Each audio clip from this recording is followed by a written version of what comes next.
अस्सलाम वालेकुम रहमतुल्लाहि व बरकातुहू। I doctor Mohammad Akram, department of eastern medicine, government college, university Faisalabad. आज मैं डिस्कस करने जा रहा हूँ वो बेसिकली पाथवे बहुत ज़्यादा इग्नोर किया जाता है, लेकिन उसकी इम्पोर्टेंस बहुत ज़्यादा है। इसमें HMP शंट है, इसको हेक्सोज मोनोफॉस्फेट शंट भी कहते हैं और इसको पेंटोज फॉस्फेट शंट भी कहते हैं।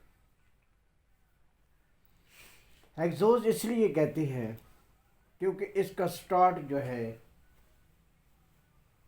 वो 6 कार्बन कंपाउंड से होता है, और पेंटोज इसलिए कहते हैं कि इससे राइबोज हासिल होती है। अब ये पाथवे जो है जो किताबों में दिया गया है उसको ग्लूकोज 6 फास्फेट से शुरू करते हैं, लेकिन हमने उसको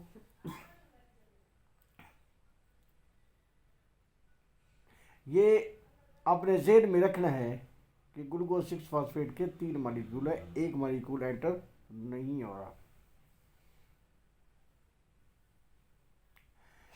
अब हम ग्लूकोज 6 फास्फेट के एक मालिक्यूल से अगर शुरू करते हैं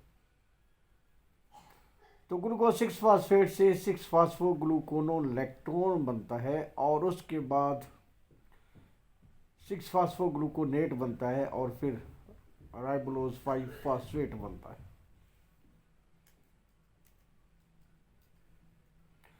अब इसका जो है वो एक एपीमर बनता है और एक आइसोमर बनता है,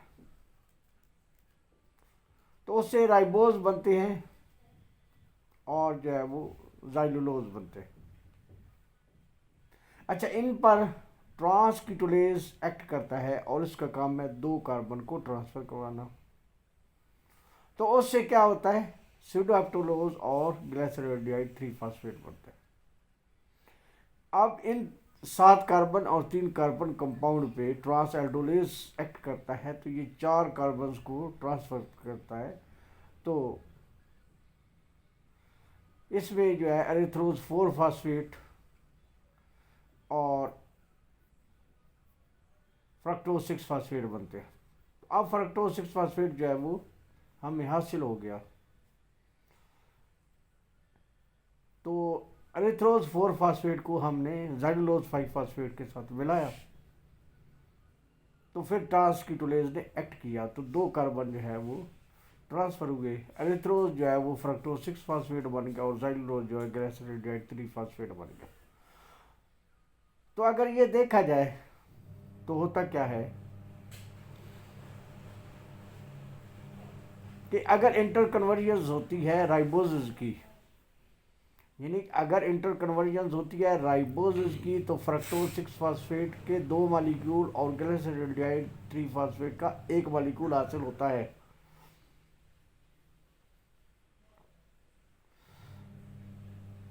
लेकिन आमतौर पे इंटर कन्वर्जेंस से पहले ही हम कहते हैं कि राइबोजेज हासिल हो गई, तो आगे इंटर कन्वर्जेंस अगर नहीं होती है तो हम कहते हैं राइबोजेज हासिल हुई, और उसके साथ ही यानी राइबोजेज बनने तक ही हमें NADPH2 भी हासिल हो गया।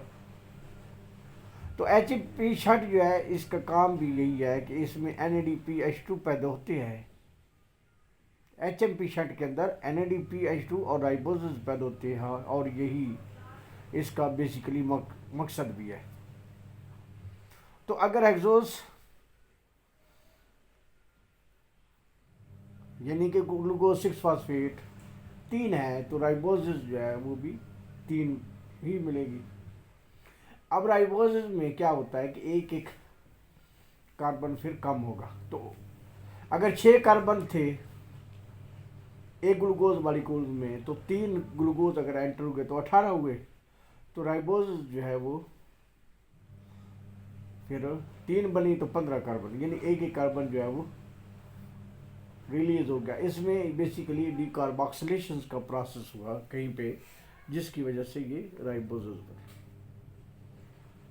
Thank you very much. Allah हाफिज़।